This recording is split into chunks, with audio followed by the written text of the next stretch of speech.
Target with SDM में आप सबका स्वागत है। आज हम लोग देख रहे हैं सुगौली की संधि। कल रात में हुआ क्या था, कल रात की घटना है। नेपाल के प्राइम मिनिस्टर के द्वारा यह घोषणा किया गया या यह गैर जिम्मेदारी स्टेटमेंट दिया गया। क्या स्टेटमेंट दिया गया? तो नेपाल के प्रधानमंत्री जी के द्वारा कल यह बोला गया था कि जो कोविड-19 कोरोना जो बीमारी है वह सबसे अधिक ना ही चीन फैला रहा है ना ही इटली, वह सबसे अधिक कौन फैला रहा है? तो वह भारत फैला रहा है। जिस स्टेटमेंट का कोई भी तर्क नहीं, इस स्टेटमेंट में कोई भी तर्क नहीं है, बस उनके मन में जो आया उन्होंने ऐसा कह दिया। रीजन क्या है? अभी लगातार 10-15 दिन से ऐसा चल रहा है, नेपाल और भारत के बीच एक विवाद की स्थिति उत्पन्न है। यह जो विवाद की स्थिति है वह आज की घटना का नहीं है कारण, वह घटना ब्रिटिश ईस्ट इंडिया कंपनी के काल से ही है। लेकिन कल रात में गैर जिम्मेदार एक देश के प्रधानमंत्री होने के बावजूद भी ऐसा स्टेटमेंट देना उन्हें शोभा नहीं देता है। लेकिन इसके बावजूद भी हम लोग यह देखते हैं कि आज जो विवाद का जो कारण है इंडिया और नेपाल का, जिसमें 19 तारीख को 19 मई 2020 को नेपाल गवर्नमेंट के द्वारा नया मैप जारी करने का एक इशू किया गया था। मतलब क्या है कि नया मैप अब हम पब्लिश करेंगे। तो वह कारण क्या है? उस कारण के इतिहास समझने के लिए हमें सुगौली की संधि समझना पड़ेगा। सुगौली की संधि के कारण ही आज यह विवाद उत्पन्न हुई है। कौन सा विवाद? तो भारत और नेपाल। तो सबसे पहले हम यह देख लेते हैं कि सुगौली की संधि हुई कब थी। तो सुगौली की संधि जो थी, ट्रीटी, संधि का मतलब होता है ट्रीटी। तो यह जो हुई थी 1816 ईस्वी में सुगौली की संधि हुई थी। तो हम थोड़ा सा देखते हैं सबसे पहले नेपाल के संबंध में। नेपाल की राजधानी काठमांडू। नेपाल के प्राइम मिनिस्टर हैं केपी शर्मा ओली जी, जो कम्युनिस्ट पार्टी के हैं, जिस कारण से इनका रिलेशनशिप वर्तमान में भारत की अपेक्षा नेपाल का रिलेशनशिप चाइना से बेहतर है। और नेपाल के राष्ट्रपति हैं विद्यादेवी भंडारी जी। और नेपाल में इंडियन एम्बेसडर मतलब क्या, राजदूत, भारत के राजदूत है नेपाल में कौन? विनय मोहन कबात्रा। तो हमें समझना कि सुगौली की संधि है क्या, यह घटना कब घटी थी। तो 1765 ईस्वी में नेपाल में गोरखा किंगडम के द्वारा, मतलब क्या, गोरखा के द्वारा अपना एक नेतृत्व करने के लिए, अपना मतलब शासन चलाने के लिए एक रेजिमेंट स्थापित किया गया। कहाँ? तो नेपाल में। ईस्ट इंडिया कंपनी जब आई थी भारत, तो उसका बस एक ही मोटो था कि हमें सिर्फ ट्रेड करना, हमें सिर्फ व्यापार करना है। लेकिन जैसे 1757 का युद्ध हुआ, 1764 का बक्सर का युद्ध हुआ, प्लासी का युद्ध हुआ, इन सभी युद्धों के बाद ईस्ट इंडिया कंपनी का पॉलिसी था वो बदल गया और वो धीरे धीरे भारत को बर्बाद करने का प्रयास शुरू किया, मतलब लूटने का कोशिश किया। इसी दरमियान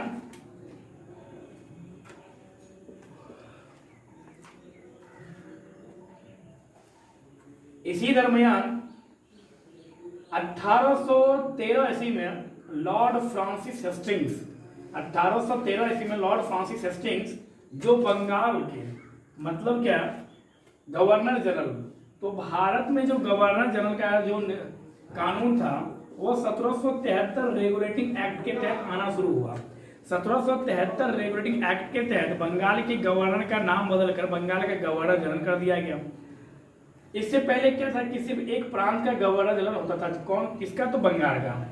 तो जब लॉर्ड फ्रांसिस हेस्टिंग्स 1813 ईस्वी में जब वो इंडिया आया, मतलब ईस्ट इंडिया कंपनी की तरफ से वो भारत आया था, तो जब वो भारत आया तो उसे ऐसा महसूस हुआ कि पूरे भारत पे तो हमारा राज्य है, लेकिन इसका जो कुछ हिस्सा है, जैसे 3 क्षेत्र इसका था, राजपूत शासन का जो था, उसके बाद सिक्किम, कश्मीर की तरफ और नेपाल प्रांत, यह 3 ऐसा प्रांत था जो सब्सिडी अलायंस नहीं किया हुआ था। किससे? अंग्रेज से। और उधर नेपाल गोरखा रेजिमेंट भी लगातार अपने आप को आगे बढ़ाने का प्रयास कर रहा था। मतलब क्या, गोरखा रेजिमेंट भी अपने आप को शक्तिशाली समझ के वो भी अपना विस्तार कर रहा था लगातार। और बंगाल में बैठे हुए, मतलब क्या, बंगाल के मैदान, मतलब क्या, पूरे भारत में बैठे हुए लॉर्ड फ्रांसिस हेस्टिंग्स भी अपना विस्तार करना चाहता था। तो राजपूतों को तो किसी तरह इन्होंने अपने में मिला लिया, लेकिन नेपाल इनके साथ मानने के लिए तैयार नहीं था। रीजन क्या था? लॉर्ड फ्रांसिस हेस्टिंग्स व्यापार करना चाहता था। किसके साथ? तो तिब्बत के साथ भी, मतलब क्या, तिब्बत में भी वो अपना व्यापार बढ़ाना चाहता था। लेकिन तिब्बत में ट्रेड करने के लिए नेपाल अनुमति दे नहीं रहा था। तो इस कारण से क्या हुआ, Gorkha regiment east India company का विरोध किया और ईस्ट इंडिया कंपनी के सेनापति या मतलब सेनानायक और गोरखा रेजिमेंट के बीच युद्ध हुआ। गोरखा रेजिमेंट के बीच और ईस्ट इंडिया कंपनी के बीच जो युद्ध हुआ वह चला 1814 से लेकर 1816 तक।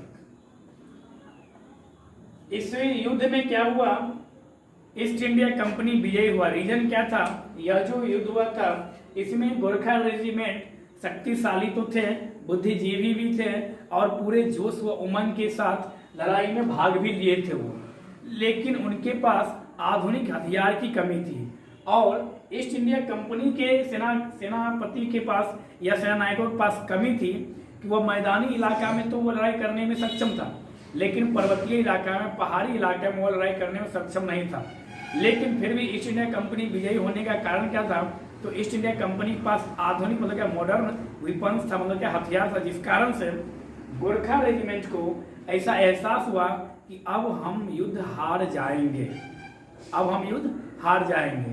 तो इस कारण से जब गोरखा रेजिमेंट को यह एहसास हुआ कि अब हम युद्ध हार जाएंगे, तो 2 दिसंबर 1815 ईस्वी 2 दिसंबर 1815 ईस्वी को सुगौली का जो मैदान था जहाँ यह युद्ध हो रहा था, सुगौली है कहाँ वर्तमान में, तो भारत में कहाँ है, तो बिहार में तो पूर्वी चंपारण में एक स्थान है जिसका नाम है सुगौली। यहीं पर दोनों सेनानायकों के बीच मतलब क्या नेपाल के राजा की तरफ से नेपाल के राजा और इधर से कौन, तो इधर से अंग्रेज सेनापति, दोनों सेनानायकों के बीच, पहले दोनों सेनानायकों के बीच ट्रीटी हुआ। मतलब क्या, सुगौली के मैदान में दोनों के साथ एक संधि हुआ, लेकिन वह संधि रेटिफाई नहीं किया गया, मतलब क्या वेरीफाई नहीं किया गया। 2 दिसंबर को वह संधि पूर्ण रूप से मान्य हुआ 4 मार्च 1816। मतलब क्या, सुगौली की संधि हुई थी 2 दिसंबर 1815 ईस्वी को, लेकिन नेपाल के राजा और ईस्ट इंडिया कंपनी के जो गवर्नर थे उनके बीच संधि हुआ था। किसके बीच, तो ईस्ट इंडिया कंपनी के सेनापति और इधर से गोरखा रेजिमेंट के सेनापति के बीच, कहाँ, सुगौली के मैदान में। उसे रेटिफाई करने के लिए ईस्ट इंडिया कंपनी के गवर्नर और नेपाल के राजा के बीच कब हुआ, तो 4 मार्च 1816 ईस्वी को, 4 मार्च 1816 ईस्वी को सुगौली की संधि को रेटिफाई किया गया। मतलब क्या, सुगौली को संधि को लागू किया गया। क्या लागू किया गया, तो नेपाल जो वर्तमान में अभी जो नेपाल दिख रहा है हम लोगों को, वर्तमान में पहले नेपाल ऐसा नहीं था। पहले नेपाल का क्षेत्र बहुत ही विस्तृत था और अभी का नेपाल इस सुगौली की संधि के तहत ही नेपाल का क्या किया गया, सीमांकन किया गया। लेकिन इस सुगौली की संधि से पहले नेपाल का क्षेत्र बहुत बड़ा नेपाल का क्षेत्र था। नेपाल लगभग 40 वर्षों तक सिक्किम पर राज किया। 40 वर्षों तक किस पे राज किया, तो सिक्किम पर राज किया। 40 वर्षों तक नेपाल के राजा के द्वारा सिक्किम के राजा मतलब सिक्किम पर राज किया गया। नेपाल जो था, मानिए यह भारत का हुआ क्या, यह भारत का मैप नहीं, यह क्या हुआ, भारत का पूर्वी हिस्सा। जिस तरह से हमें यह देखना है कि यहाँ पर मान लीजिए यह है कौन, तो यह है उत्तराखंड। यहाँ सिंधु नदी से लेकर यहाँ तक, किस नदी तक, तो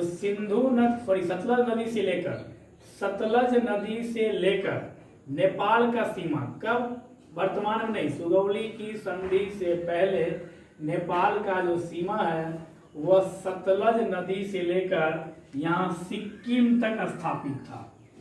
और यहाँ पर जो क्षेत्र था, यहाँ पर वह था अवध का क्षेत्र। अवध का कौन सा क्षेत्र, तो यह आपको बना क्या, तराई वाला क्षेत्र, अवध का तराई वाला क्षेत्र। इस क्षेत्र पर भी नेपाल का ही राज था।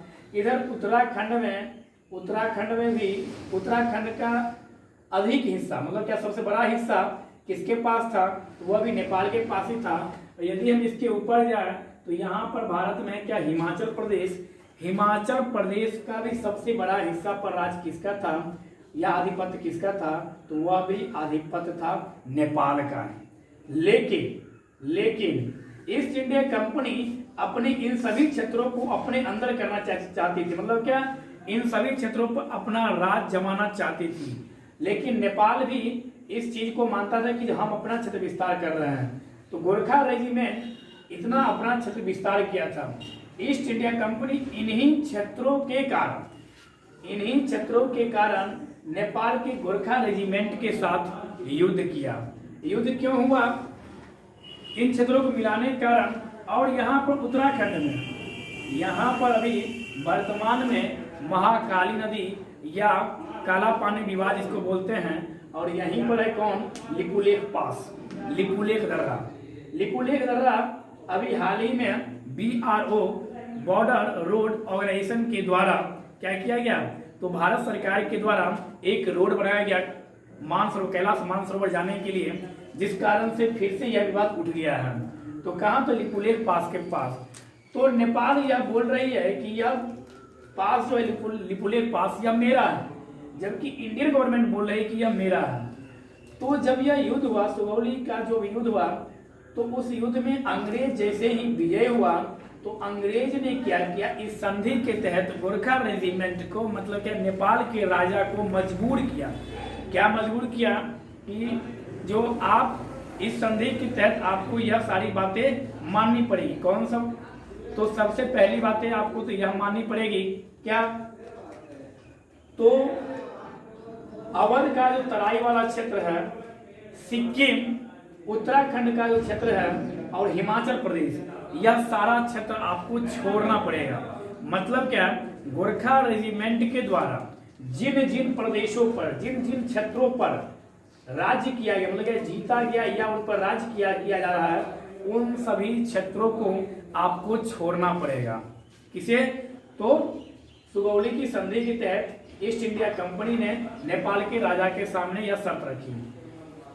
तो नेपाल के राजा इस बात को मानने के लिए तैयार हो गए, क्या, तो हम त्याग करेंगे। दूसरी बात है, इस संधि के तहत ब्रिटिश कंपनी ने कहा कि आपके विधानमंडल में, मतलब क्या, आपके मंत्रालय में, मतलब क्या, आपका जो पार्लियामेंट है उसमें मेरा एक ब्रिटिश प्रतिनिधि होगा, मतलब क्या, रेसिडेंट होगा। मतलब क्या, नेपाल के कार्यालय में क्या सब चल रहा है, नेपाल के संसद में क्या सब चल रहा है, वह सारी सूचना देखने के लिए, समझने के लिए एक मेरा कर्मचारी, मतलब क्या, एक मेरा व्यक्ति रहेगा आपके पार्लियामेंट में।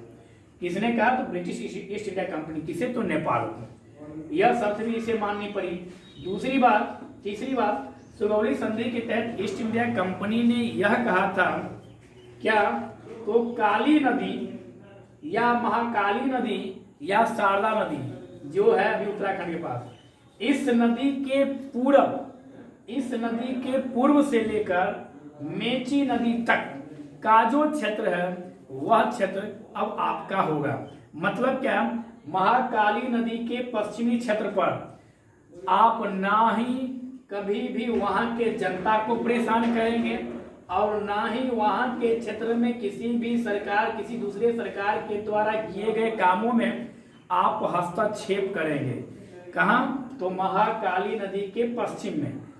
तो अभी भी वर्तमान में भी महाकाली नदी ही भारत और नेपाल की सीमा को बतलाती है, और इधर मेची नदी।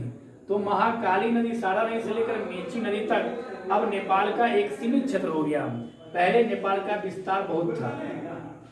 चौथी बात क्या था कि यह बोला गया नेपाल को ब्रिटिश ईस्ट इंडिया कंपनी द्वारा कि जिस क्षेत्र को हमने ग्रहण किया है और उससे यदि आपके जनता को जो परेशानी हुई है या जो झेलना पड़ा है, उसके लिए 2 लाख रुपया वार्षिक हम पेंशन देने के लिए हम तैयार हैं।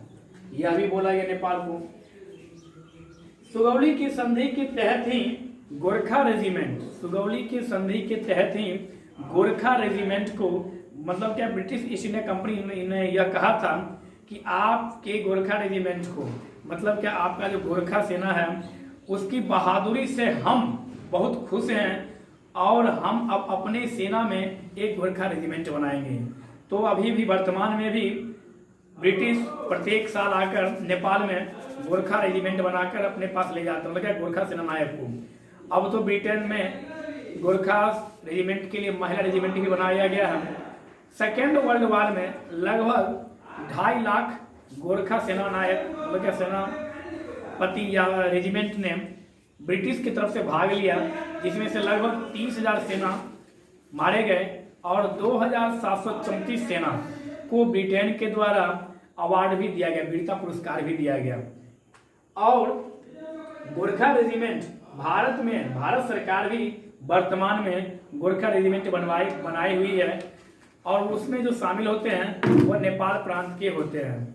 तो सुगौली की संधि अभी जो घटना घटा है, नेपाल की गवर्नमेंट यही बोल रही है भारत सरकार को कि आप सुगौली की ट्रीटी के तहत ही आप कार्य करें। आप अब देखिए बात कोई भी नहीं है, ये देखा जाए तो लड़ाई का कोई कारण नहीं है। अब मानिए यह हुई नदी, भारत सरकार बोल रही है कि महाकाली नदी का उद्गम स्थल यहाँ से ओरिजिन हो रही है। नेपाल गवर्नमेंट बोल रही है कि महाकाली नदी या शारदा नदी का जो ओरिजिन है वो यहाँ से हो रही है। बस सुगौली की संधि में सिर्फ और सिर्फ काली रिवर का ही चर्चा किया गया है। क्या? तो काली रिवर के पश्चिम में आप कभी भी हस्तक्षेप नहीं करेंगे। आपका जो क्षेत्र है वो काली से लेकर मतलब महाकाली या शारदा नदी से लेकर मेची नदी तक ही रहेगा। इस कारण से अभी लगातार भारत और नेपाल के बीच डिस्प्यूट चल रहा है और इसी डिस्प्यूट में यहाँ पर है उत्तराखंड में क्या, काला पानी। तो आप लोग सुने होइएगा, काला पानी विवाद भी भारत और नेपाल के बीच ही चल रही है। तो हम लोगों ने यह समझने का प्रयास किया कि सुगौली की संधि कब हुई थी। सुगौली का जो संधि था या सुगौली का पहले युद्ध हुआ होगा, उसके बाद वो संधि हुआ होगा। तो यहाँ पर युद्ध क्यों हुआ? तो युद्ध होने का कारण था कि दोनों अपने आप में शक्तिशाली थे, दोनों अपने क्षेत्र का विस्तार कर रहे थे और ईस्ट इंडिया कंपनी इन सारे क्षेत्रों को भाग मिलाना चाहती थी। और लगभग 40 सालों बाद, लगभग 40 सालों के बाद सिक्किम को नेपाल ने छोड़ा था, नेपाल को छोड़ा था।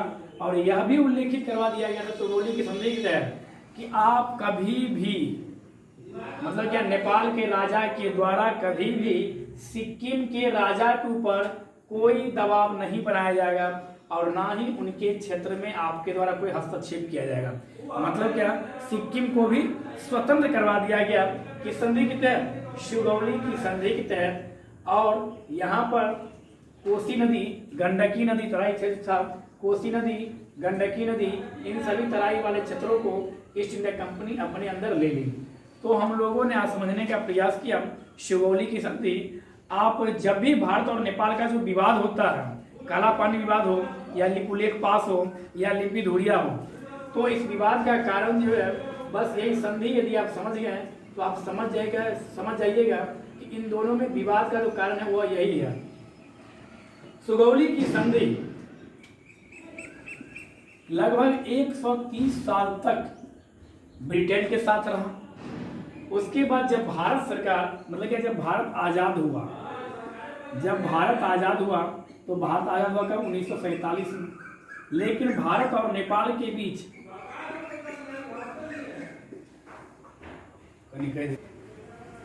भारत और नेपाल के बीच 1950 में इसी संधि को, सुगौली की संधि को ही एक नया नाम दिया गया।